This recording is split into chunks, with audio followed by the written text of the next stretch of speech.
जे निवडून आलेल्या किरण सामंत यांनी मागच्या विधानसभेच्या निवडणुकीमध्ये सांगितलंय भाषणामध्ये की ज्यांच्याकडे 9 वेळेला गद्दारी केलेली सर्टिफिकेट आहेत त्याचं नाव राजन साळवी 2004 पासून. आणि परवाच्या दिवशी राजापूरला जी सभा झाली त्यावेळेला आमदार किरण सामंत यांनी राजन साळवींच्या अंगावरचे कपडेच उतरून टाकले. त्याने सांगितलं किरण सामंतांनी 2004 साली तुम्ही शिवसेनेची गद्दारी करून आमच्या बंधूला तुम्ही निवडून दिलात म्हणून तुमची शिवसेनेतून बाळासाहेबांनी हकालपट्टी केली होती. किरण सामंत सांगतात आणि निर्लज्ज ऐकून हसतात.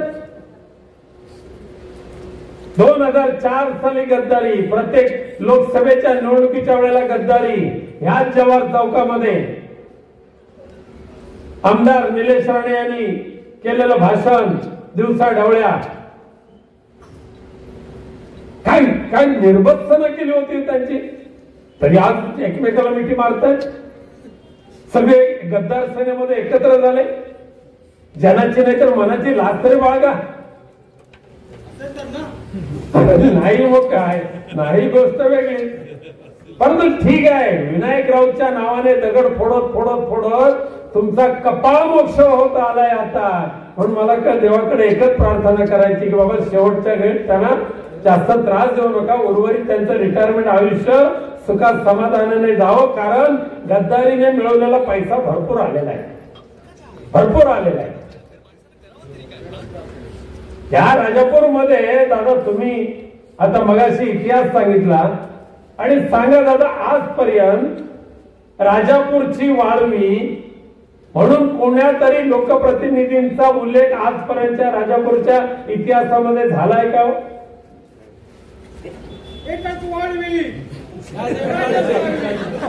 राजापूरची वाळवी राजन साळवी ही पदवी ज्याला मिळाली त्याचं नाव राजन साळवी.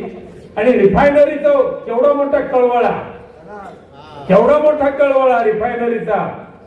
अरे अख्खा राजापूर सहित संपूर्ण कोकण म्हणतोय की रिफायनरी सारखा प्रदूषणकारी प्रकल्प आपल्याला नको आहे. पण हे महाशय हवाय हवाय.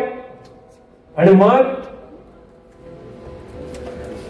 सांगा त्या रिफायनरीला पाठिंबा देत असताना राजन साळवी तुम्हाला कोकणवासियांचं भलं वाटत होतं की त्या ज्या परप्रांतीय भूमाप्यांनी जी जमिनी घेतल्या होत्या त्या जमिनींच्या दलाली घेण्यामध्ये तुमचा जास्त रस होता.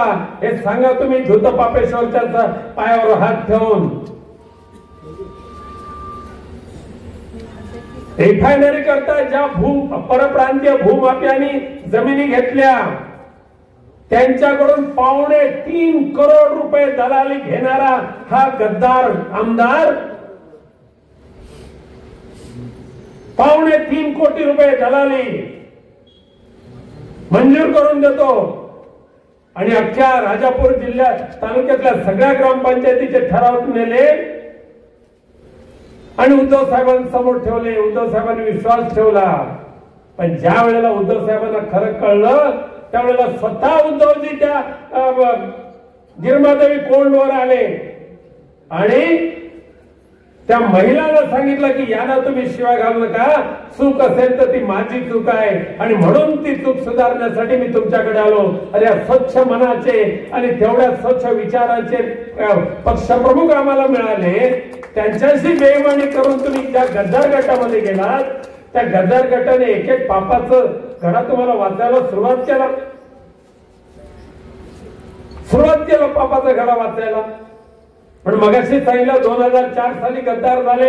एक किरण भैया सामंत आणि आमदारांनी परवाच्या राजापूरच्या मीटिंग मध्ये सांगितलं. आमदार निलेश राणेंनी प्रत्येक लोकसभेच्या वेळेला किती कुठे कुठे दिले. मग ते शौर्ले मोंटे असेल, केळवलीचा रस्ता असेल, ओणीचा रस्ता असेल किंवा पाचलचा आता एकाचं घर असेल. अरे तुमचे जे पीए होते ना त्या पीएनीच आता तुमची कुंडली आमच्या समोर आणलेली आहे. हा कुठे देवस्की करत होता, कुठे काळ्या पिसाची कोंबड्या पुरत होता, कोणाच्या नावाने पुरत होता. हे सगळं आता तुमच्या पीएनी सांगितलंय. कारण हे केलेलं पाप फार दिवस पचणार नाही. आणि म्हणून तुमची जी गद्दारी आहे, राजन साळवींची गद्दारी, ही खऱ्या अर्थाने राजापूर मध्ये झालेली शेवटची गद्दारी असेल. या पुढे जो निर्माण होईल तो राजापूरचा निष्ठावंत कार्यकर्ता, राजापूरचा आमदार बनेल, हे अभिमानाने या ठिकाणी मी तुम्हाला सांगू इच्छितो. गेले अनेक जण, आता 40 जणांच्या त्या गद्दारांचं नेतृत्व सुद्धा तुम्हीच करत होता, हे सुद्धा त्या भैयानीच सांगितलंय अगदी परवाच्या दिवशीच्या मीटिंग मध्ये. ठीक आहे, निर्लज्जम सदासुखी. आता पुन्हा बोलत राहा. आता त्यानंतर लांजामध्ये होणारं कार्यालय, तिथे लांजाच्या कचरा भूमीच्या माध्यमातून किती लाख रुपये लोकसभेच्या निवडणुकीच्या वेळेला घेतले ते तिथे सांगेन तुम्हाला. स्वतः गद्दार बनायचं, स्वतः बेईमान बनायचं, आणि जाता जाता मात्र शिवसेना संपवत असताना विनायकराव सारख्या एका प्रामाणिक मातोश्रीच्या सेवकावर तुम्ही दगड फोडून जात होता. अरे त्या धूतपापेश्वराचा मंदिराचा जीर्णोद्धार, तो विकास केवळ आणि केवळ उद्धवजींच्या दूरदृष्टीमुळे झाला. तिथे सुद्धा टक्केवारी तुम्ही घेतलीच बाबा. विनायकरावने धूतपापेश्वरचे आशीर्वाद घेतले. ह्या गद्दारांना आता कंठ फुटायला लागलाय. तो रामगडी एक नाही, पुढचा खेडचा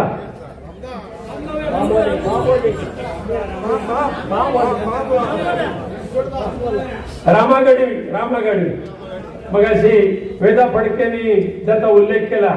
अरे उंची किती, मेंदूची जाडी किती, अगदी शरीरापासून डोक्यापर्यंत म्हणलं तर 3.25 फूट माणूस बरे. सकाळी उठल्यापासून संध्याकाळपर्यंत झोपेपर्यंत केवळ आणि केवळ शिवसेना, केवळ आणि केवळ उद्धवजी ठाकरे, केवळ आणि केवळ आदित्यजी ठाकरे.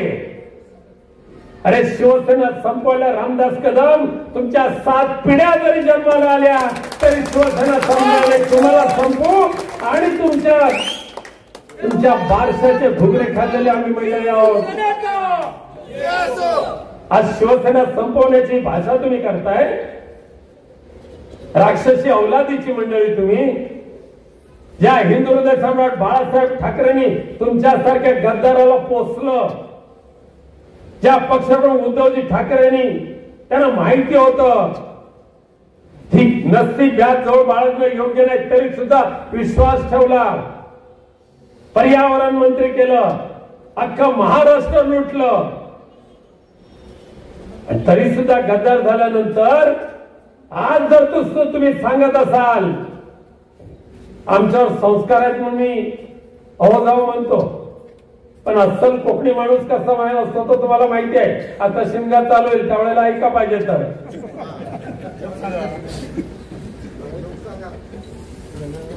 केवढ्या मोठ्या विजयास्पर्धा शिवसेना उरली सुरली शिवसेना संपो. पण ज्या वेळेला ठीक आहे, आवाज येतोय ना?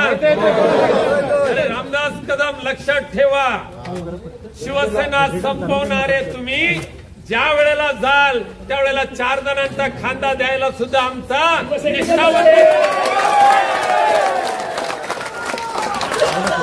गद्दार नसणार त्यावेळेला. कारण आता भारतीय जनता पक्षाने त्यांचा आता हिशोब करायला सुरुवात केलेली आहे. त्या दाढीवाल्या गद्दारांना सत्य आहे की नाही? दाढीवाल्यांचे आता काउंटडाऊन सुरू झाले. आता ते पकडा, कापा, पिसा, पुरा हे आता जास्त दिवस नाही चालणार आहे. दैत्यांचं जी अवलाद आहे ना ते आता संपणार. आणि म्हणून माननीय देवेंद्र फडणवीस या महाराष्ट्राचे मुख्यमंत्री यांनी काय केलंय मागच्या महिन्याभरामध्ये बाबांनो? एकच टार्गेट, गद्दार गटाचे मुख्य एकनाथ शिंदे त्यांच्या कारकिर्दीमध्ये जेवढं जेवढं भ्रष्टाचाराच्या मागण्या मंजूर झाल्या, जे भ्रष्टाचारी प्रस्ताव मंजूर झाले ते सर्वच्या सर्व रद्द करून टाकले. सुमारे 5,500 कोटीपेक्षा जास्त नफा ज्याच्यातून कमावला होता गद्दारांनी, ते सगळे प्रस्ताव देवेंद्र फडणवीस यांनी रद्द केले. देवेंद्रजी, देव तुमचं भलं करो, सध्या तरी देव तुमचं भलं करो. आणि आमच्या मालवणी भाषेमध्ये एक म्हण आहे, तुम्ही सुद्धा अर्धे मालवणी, नको नको जाऊया, वाईन चाटून खाऊया, बरोबर ना. उपमुख्यमंत्री पद नको, उपमुख्यमंत्री पद नको, पालकमंत्री पद नको. आणि मग उदय सामंतांनी एक ग्रुप केला आणि त्याने पळायला सुरुवात केला. बरोबर, हा जावं येऊन वाईन चाटून खायचं, वाईन चाटायला सुरुवात केलं, त्याने घेतलं उपमुख्यमंत्री पद.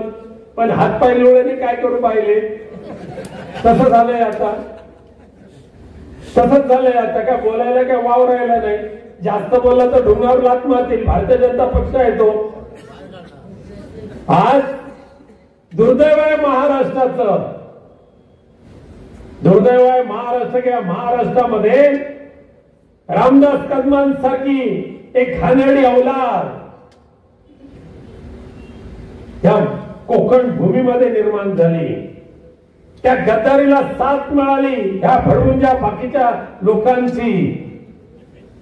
आणि ज्या महाराष्ट्रामध्ये छत्रपती हिंदवी स्वराज्य संस्थापक छत्रपती शिवरायांचा जन्म झाला, हो, ब्राह्मण प्रतिपालक हिंदवी स्वराज्य रक्षक म्हणून ज्यांची पदवी ज्यानं बहाल केली, ज्यांच्या राज्यामध्ये माय भगिनींना आधार मिळत होता, त्या आपल्या महाराष्ट्रामध्ये आज काय अवस्था होत चाललेली.